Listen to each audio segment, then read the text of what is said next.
Today, we want to talk about how to manage those the unexpected, not necessarily Yeah. just managing expectations, but managing unexpected expectations. So, the first question I have, and we can kind of knock this around a little bit, but how do you personally, Chris, deal with the unexpected? I delegate. No, I'm yeah.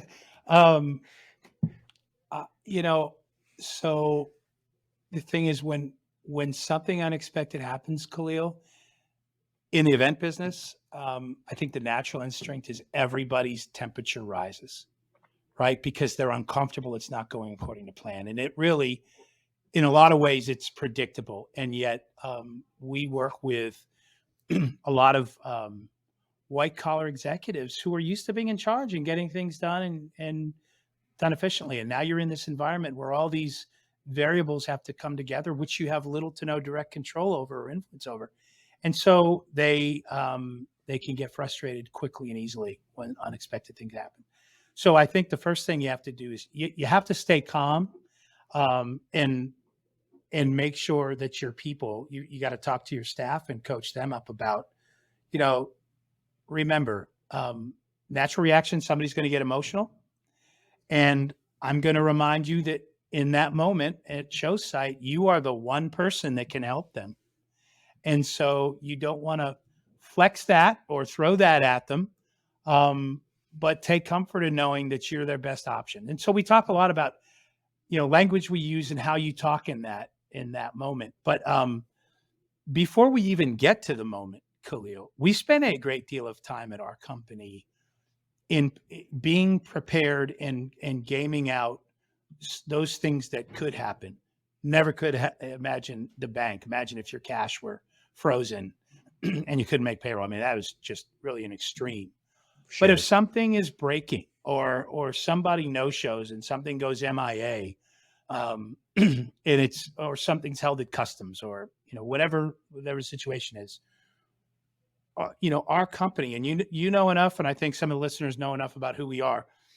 We're really structured to bring more resources to bear in the markets we do business in than most of the partners, which might be labor companies, as an example. That's probably the biggest group of in city partners that get leaned on.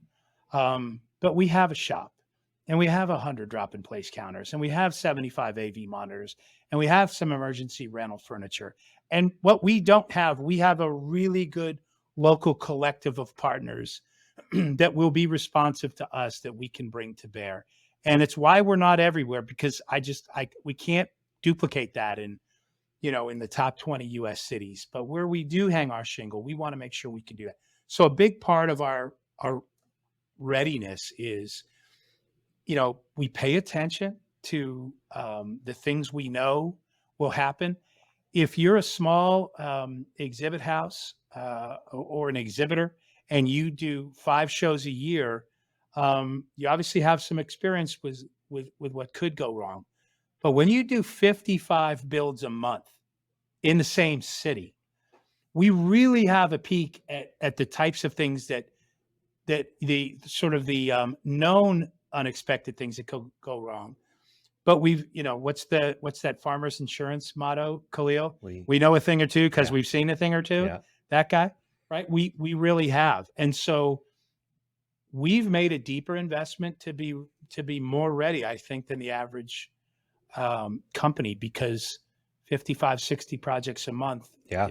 And we're blessed to work in towns where there's a volume of work, so we can support that investment. But I don't know that I could do that if I were opening up an office in Mobile, Alabama, Yeah. right, or Poughkeepsie, New York. Well, Nothing against those towns, but but I think that's also that intentional decision to only operate in those two cities is even a way of preparing for the unexpected, because it yep, minimizes your risk to not knowing what's going to happen in a city that you've never been in before, that you only yeah, touch once a year, right? So, uh, totally a good strategy there for the unexpected. I think dealing with the unexpected, it becomes a challenge when you're not calm, like you said, and you operate off your emotions.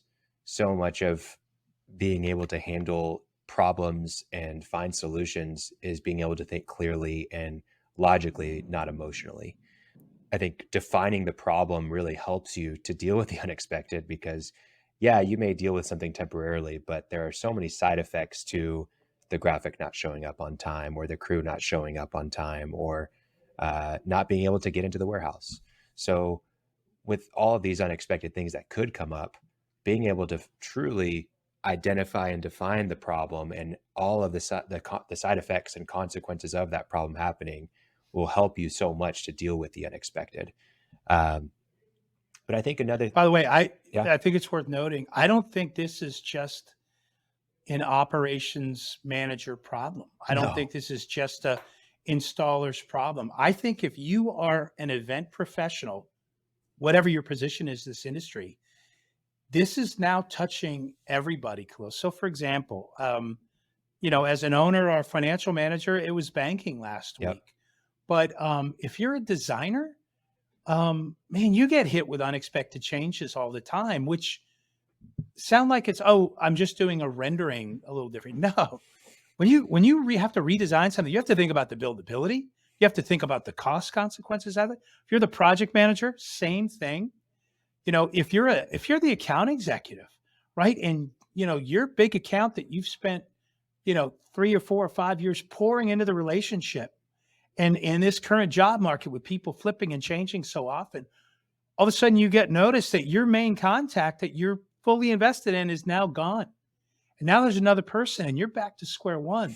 Talk about unexpected, yeah, right? Same with biz dev. How about your man, we've got a great partner and they have spent the last several years deep down the rabbit hole penetrating the cryptocurrency industry, yeah, right? And so it was rocking and rolling, and then boom, it hit a wall, or it's up and down, and all of a sudden, the future looks different right, there, right? And so again, any industry that gets hit with a recession, yep, um, you so I there isn't a person I know, a position I know in our industry, Khalil, that personally doesn't have to deal with unexpected, and I believe in greater quantities. yeah. I think that's the importance also of having generalists on your team, because they are able to handle the unexpected and the problems and truly find holistic solutions much better than the specialist, where the specialist's view is so laser focused. You do need specialists on your team, but for dealing with the unexpected,